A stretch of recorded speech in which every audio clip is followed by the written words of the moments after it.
De nuevo, muy buenos días a todos. Soy José Luis Timmerman, soy el director general de Digital y simplemente voy a dar paso al resto de la jornada. Básicamente vamos a tener tres bloques. Un bloque ahora inicial, después con tres intervenciones, pasaremos a un coffee break de media hora, después un bloque de 4 intervenciones, el lunch y un bloque final de otras 4 intervenciones. Estaremos más o menos, si todo encaja bien, entre 5:30 y 6 finalizar la jornada, con una parte final en la que podéis tener un networking más largo, en la que ofreceremos bebidas, incluso mojitos, al final de la jornada. Durante todo el evento hay comida y bebida gratuita en los espacios habilitados para ello. Por supuesto, hay un hashtag del evento que es EEC13. Las redes wifi están abiertas, hay 4, son EEC1, EEC2, EEC3, EEC4. Posiblemente se saturen en algún momento, no está preparado el teatro para ese tipo de conexiones, pero en principio no deberían dar problemas.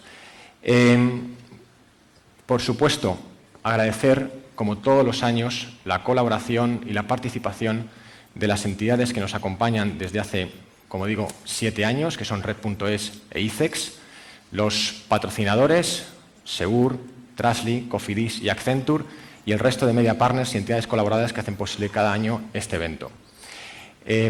Yo voy a estar aquí casi todo el tiempo en el escenario, habrá presentadores de cada uno de los ponentes, pero el turno de preguntas y demás lo moderaré yo.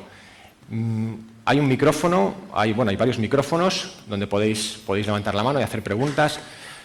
La riqueza de este tipo de jornadas, como siempre, se basa en que haya interacción, que podamos preguntar. Habéis visto la presentación inicial, cómo hemos traído durante todos estos años a empresas que de alguna manera han despuntado bien poco antes del evento o bien después, Airbnb, Waze, Local Motors, etc. En esto nos hemos especializado, esto es lo que hemos querido siempre hacer, traer casos y empresas que, aun siendo en muchos casos incipientes, pueden decir algo, están cambiando algo, son en algún punto innovadoras, disruptivas, etc. No hay, creo que, un evento de estas características ahora mismo en el escenario digital en España y, repito, insisto, creo que lo interesante es esas cuestiones que podáis elevar en todo momento, para lo cual tenéis a vuestra disposición los micrófonos y los ponentes que han venido en muchos casos desde fuera de España. Nada más, empezamos la jornada. Muchísimas gracias.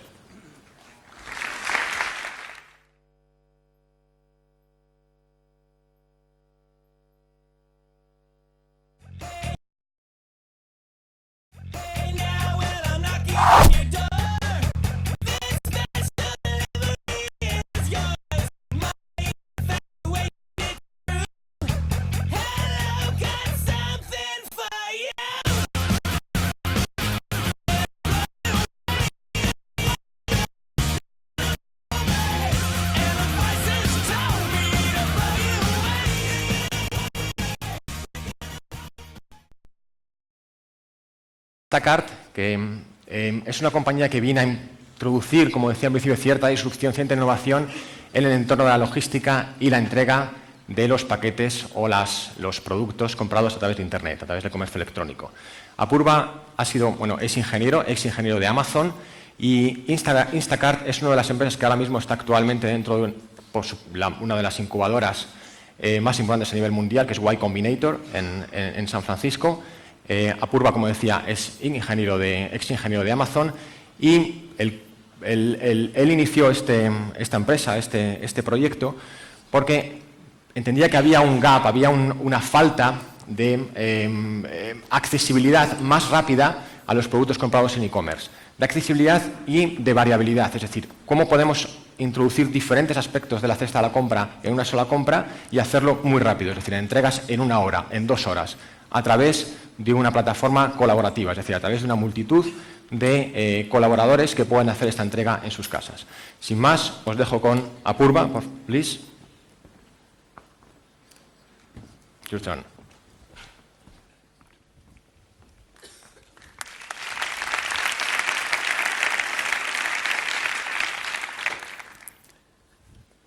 Good morning, ladies and gentlemen. Thank you so much for having me here. I flew here from San Francisco which is very different from Madrid. So when I was thinking about what I wanted to talk to you about today, I decided to pick a topic that was something we could all relate with. And one topic that we can all relate with is conventional wisdom. No matter if your organization is based in San Francisco or in Madrid, no matter if your organization is a startup or a publicly traded entity, many of the decisions that we make on a daily basis are based on conventional wisdom. Conventional wisdom that we don't question, that we take for granted. So today, I wanted to talk about questioning conventional wisdom. And I wanted to do this from the perspective of Instacart. So let me tell you a little bit about Instacart. I started this company 1 year ago with a single problem to solve. It's 2013, and we order everything online, from books to big screen TVs. And we get them delivered to our door. But we just cannot order groceries online. So we set out to make grocery delivery as simple as a click of a button. And that's where Instacart started. On Instacart, customers can order their groceries from anywhere, from their homes in front of their computer to their smartphones when they're on the go. Customers can order groceries from all the stores in their cities, and you can mix and match items from different stores. And best of all, you can get your groceries delivered to your door in just 1 hour. Now, many of you are probably thinking, grocery delivery is not a new problem. What's different? What's new about this? And the answer to that, and the reason why Instacart is extremely disruptive, is because we don't have any physical infrastructure. We have not built any warehouses. We don't have any fleet of trucks that we have bought or leased. And we don't hold any inventory. We have made grocery delivery possible with just software. And the way we've been able to do that is by leveraging mobile-based crowdsourcing. This has allowed us to operate at extremely low fixed cost, get started with very low capital expenditure, and it has allowed us to expand to new cities extremely quickly. So as soon as you place an order on Instacart, it is sent to our fulfillment engine. Our fulfillment engine decides what is the most optimal way to get that order to your door. In doing so, it combines your order with other orders in the system. The other orders could be in the same neighborhood or due around the same time as your order. This fulfillment engine then assigns this to one of the hundreds of crowdsourced Instacart shoppers in your city. These shoppers are the ones who pick the items from the grocery stores and deliver them to their door. Now, anyone with a car and a smartphone can become an Instacart shopper. We put Instacart shoppers through a background check to make sure that they have a good criminal record. We put them through a driving record check to make sure that they're safe drivers. Then after that, they go through a training program, which includes things like how to pick up good fruits and vegetables, how to handle meats and eggs. This allows us to keep the quality bar extremely high. After they go through this training program, we equip them with an Instacart shopper app. This app is what the shoppers use to pick the items from the stores and deliver them to their door. And this app is extremely intelligent. It knows exactly where the items are located within the store. It knows the aisles, the departments, and the shelf. So the shoppers are navigated within the store as well as outside the store as they pick the items and deliver them to the customers. So now that you have the context about Instacart, I'd like to talk about 3 pieces of conventional wisdom that just did not work for us. First off, there is move fast and break things. This has sort of become a rallying cry in the Silicon Valley and the startup ecosystem in general. In fact, there are posters of this all over Facebook. There are even t-shirts and pins that you can buy with this written on them. And the idea behind this is if you're not breaking things, chances are you're not moving fast enough. Companies are able to iterate on their products a lot faster as a result of this approach, with the premise that the subsequent iterations are going to yield a better solution. There is no investor or entrepreneur out there who's going to advise against this approach. If it's worked for Facebook, it must work for you. For us, it just did not work. We realized that when a customer is ordering 30 items worth of groceries, and if just one of those items is out of stock in the store, that could have a disastrous impact on the customer. That one ingredient could be the key item in a recipe that the customer is trying to prepare. And if that one item is missing, the customer's experience with Instacart is ruined. So we realized that the cost of error for us is extremely high. For Facebook, if the like button is down momentarily, it's not the end of the world. But for us, an error of a similar magnitude could have a disastrous impact on the customer. As a result, we've had to build systems in place that ensure that errors like that just do not happen. One such feature is called replacements. This allows customers to pick replacement items in case their ordered items are out of stock. This guarantees that the customer is going to be able to get their items, and in case something's out of stock, they'll get a replacement which they have chosen well in advance. The second piece of conventional wisdom that just did not work for us was under-promise and over-deliver.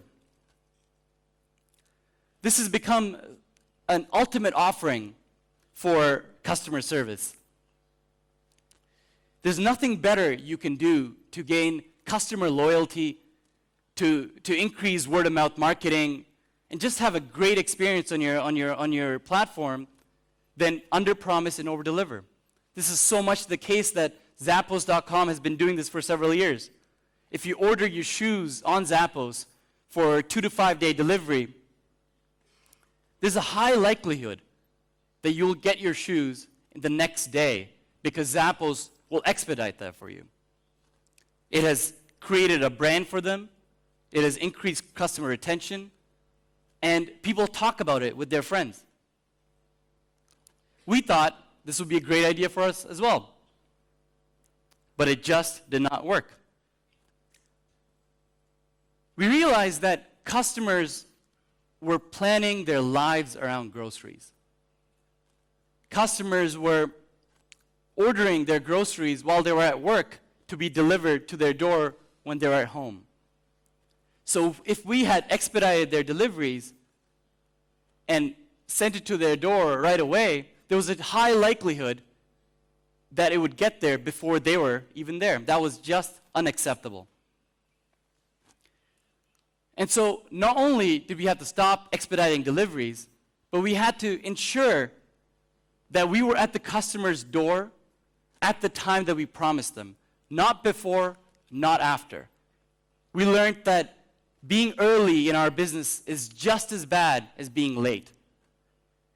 And so we built a fulfillment engine that leveraged machine learning to be able to calculate and predict exactly when we're going to be at the customer's door.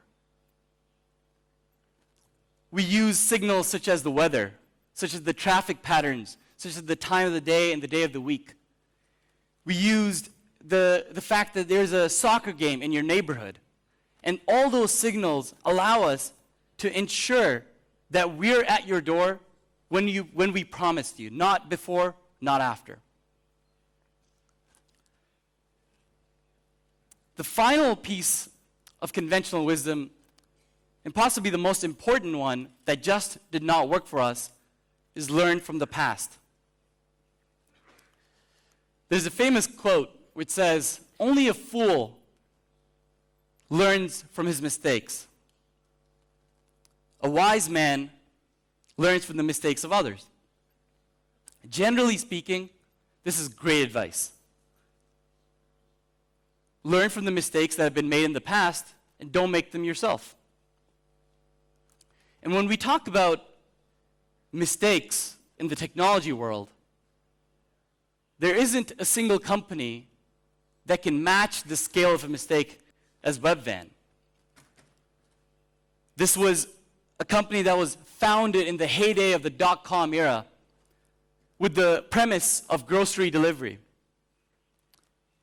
Over its lifespan, it raised over $2 billion in venture capital. It used that venture capital money to build humongous warehouses, to buy a fleet of trucks, to hold thousands of items of inventory in their warehouses, and expand to 10 cities in the United States extremely quickly. But in spite of the infrastructure investment, in spite of the national expansion, by 2001, the company had to file for bankruptcy. They had to liquidate all their assets and lay off all the people.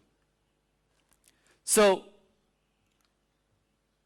when I was starting Instacart, one question that kept coming back up over and over again was, Webvan did grocery delivery. How is Instacart different? Critics would say that I was not learning from the past and history was repeating itself. There's actually an incident where I was pitching a venture capitalist in a meeting when suddenly he stood up and left the meeting. And then he came back with a floppy disk in his hand. And this floppy disk contained the original business plan of Webvan. The investor asked me to go home and study this. I didn't really know how to use a floppy disk, so I never actually opened it. But in retrospect, that was the best thing that could have ever happened.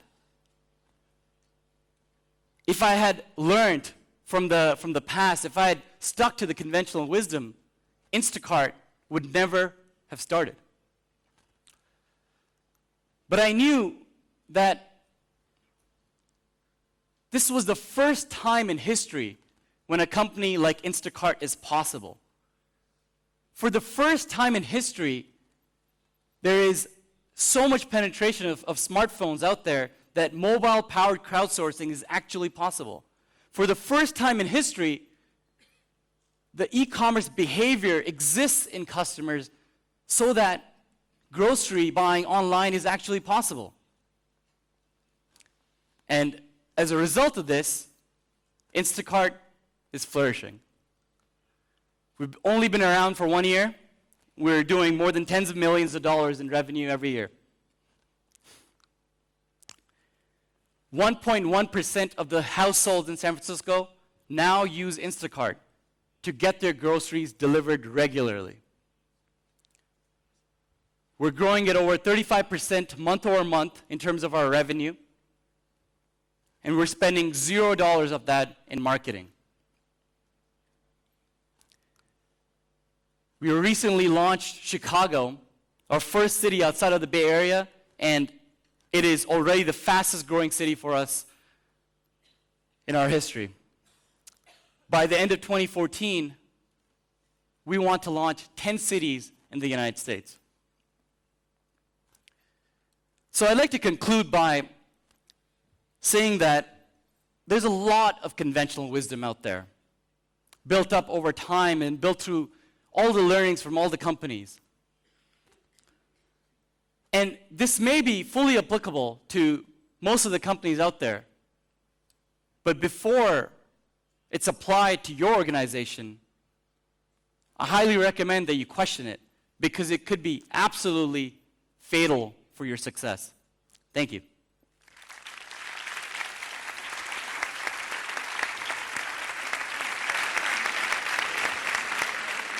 Thanks a lot, Apoorva. Antes de empezar con alguna cuestión por la que vais pensando, I have a question for you. It's an obvious question. Sure. Why only groceries? Why don't you expand Instacart to other verticals? Yeah, so we want to make sure that we're extremely focused. There are lots of features that we've had to develop that are specific to groceries.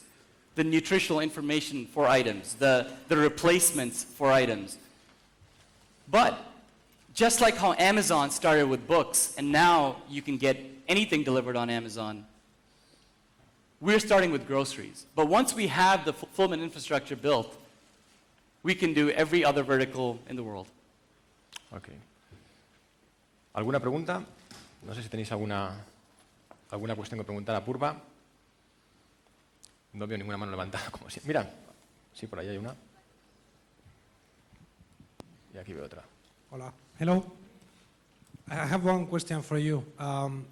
You said you invest zero in marketing. So how people know about Instacart? So the question is, how do people find out about Instacart? The answer to that is, what we're providing to the customers is so novel that inherently people talk about this. To not have to go to a grocery store for a mom with 2 kids is a big deal. They save hours of their lives, and the hours of convenience is added to their lives. And that's what they talk about with their friends. All our growth has been organic and completely with word of mouth.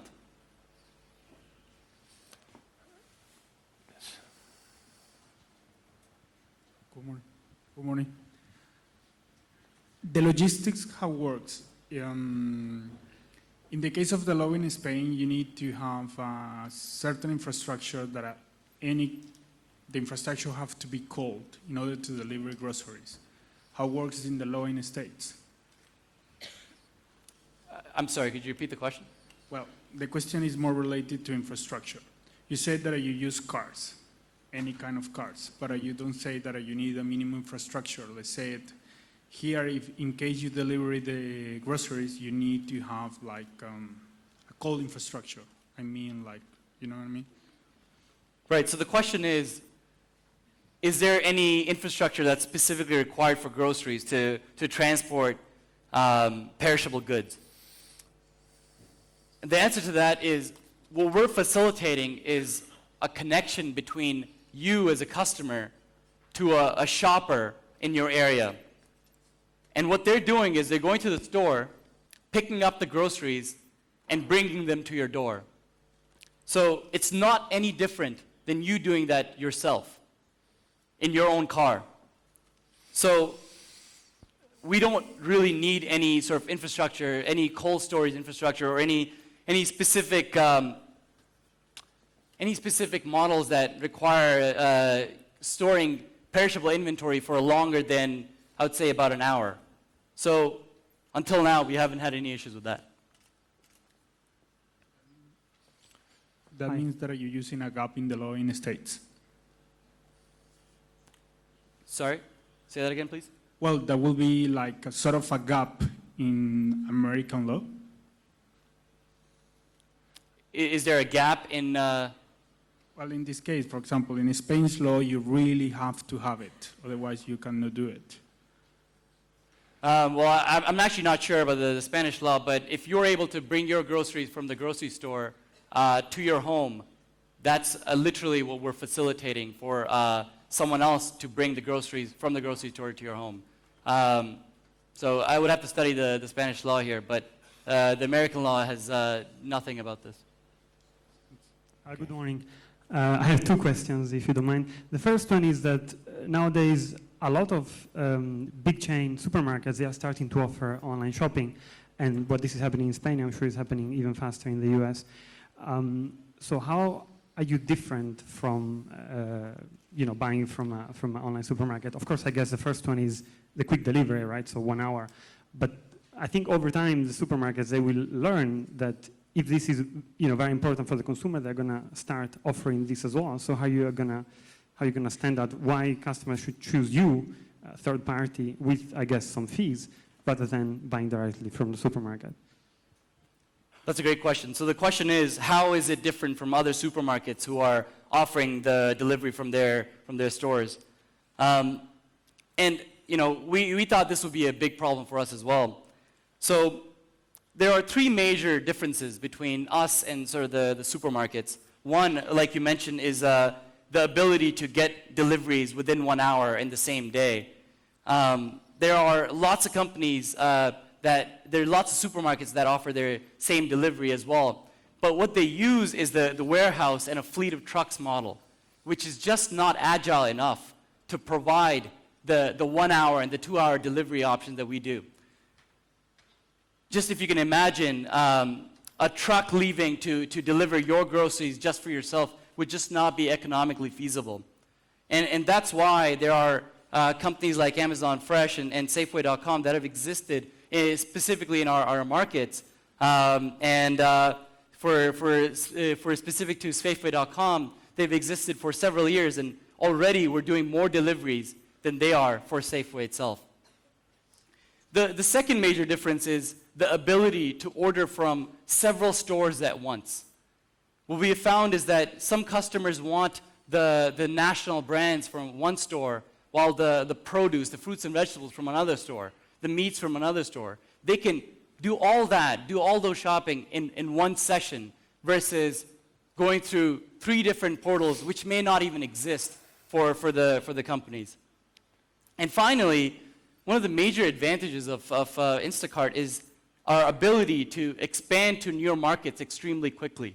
Because we don't need to build any warehouses, because we don't have any fleet of trucks or hold any inventory, we can go to newer cities much faster than a lot of those stores can. Thanks. My second question is, your business model relies a lot on, let's call them freelancers or people that, that they work for you on a crowdsourcing basis. So of course this helps reduce the cost, but then how do you keep the quality high? So how do you keep these people committed to your company, and how do you keep these people long term without a high rotation? Yeah, absolutely. That's a great question. So the question is, how do you ensure that the quality of the deliveries is very high? So in addition to the training program that I talked about that we provide to our independent contractors, we also make sure that every single delivery is rated. The customer rates the delivery for the quality of the fruits and vegetables that were picked, the quality of all the items being in their order, and how they were even packed and delivered to their door. As soon as we get a bad rating for the shoppers, they're automatically given feedback for that. And over time, if that bad rating continues, they are given less and less deliveries. Creo que había alguna pregunta por este lado. Sí, por aquí. Yes, got one question. I'm here. Over Sorry. there. Just here. Got one question about how you get incomes. I imagine is you have to pay some kind of P&P, or pay for package and packing, or how do you get your incomes? Because we know that one of the biggest barrier to buy online is actually the PNP. So how do you get your incomes, and is that by actually adding some extra cost of the service that you provide? So by PNP, you mean delivery fees? Yes, yes. Yep. Yes. So the way we have found that works the best for us is that we have low delivery fees, but there's a markup on individual items. That has allowed us to get more and more customers to be hooked on the service, and for the promise of convenience and getting the deliveries to their door as soon as possible. And we've found that that's really worked for us. Tenemos para una pregunta más por aquí, sí. Había una más por aquí, ¿no? ¿Alguien está levantando la mano? Sí, vale. La última. I have just two final questions. Probably the first one is, since you were working with Amazon as an engineer, how long did you take to convince the investment to go with you? I mean, since you present the project up to the time that you got the funds, are we talking about 2 months, 3 months, 6 months? We have so far raised 2 rounds of financings. So the first one was about 1 month. The second one, so the first one was about $2.3 million, and the second one was $8.5 million, which took us 2 weeks. So there, I mean, it really is because of the growth that we're seeing. And we want to continue to grow this fast, and so that's why we raised the capital. Is the same investment that you got on the Valley in California, the same one who is going to be helping you in Chicago, or is another one? I'm saying that because if you are considering continuing expansion, probably it's based on a profit that is coming to the company and also to the investment. But if you are thinking to go internationally out of the US, perhaps the challenges are going to be different. It's not the same going to Brazil or to India than working with UPS or FedEx in the US. So perhaps the hour that you're talking for groceries is not possible in Brazil, or it's not possible in India, or it's not possible in Bahamas. Absolutely. Right now, our focus is on national expansion in the United States. So this investment round is going to allow us to capture the rest of the United States. When we think about international expansion to countries like Brazil and countries in Europe, it will make sense for us to find partners who are based outside the United States, who have expertise in those areas. The last question is, you're saying that the customers of your company are willing to pay a little extra money to not to leave their houses to receive their groceries. But you have to understand that in other countries where there is a big crisis going on, I think people is looking sometimes in another different way. What's the best way to reduce the shopping cart in terms of money spent in the grocery store? How you can challenge that in your business plan? Thank you. Yeah, so that's a great question. How do you use the economics that worked in San Francisco and Chicago to be expanded to the rest of the world? And the fact is that while the customers may not be willing to pay that much of a premium, that's okay because the labor is also cheaper. So the amount that we pay off to the independent contractors is also lower. So for us, it actually won't make much of a difference. Perdonad, una última pregunta que está por aquí. Disculpad que ya no tenemos mucho más tiempo. Ya sé que he dicho que había que interactuar, pero no esperaba tener este problema en la primera charla, sinceramente.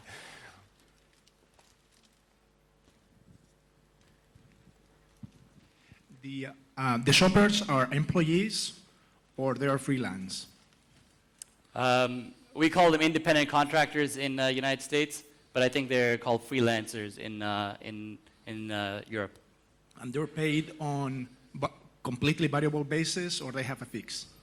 They're income. paid by commission by the number of items that they picked in the grocery store, as well as the number of deliveries they made after that.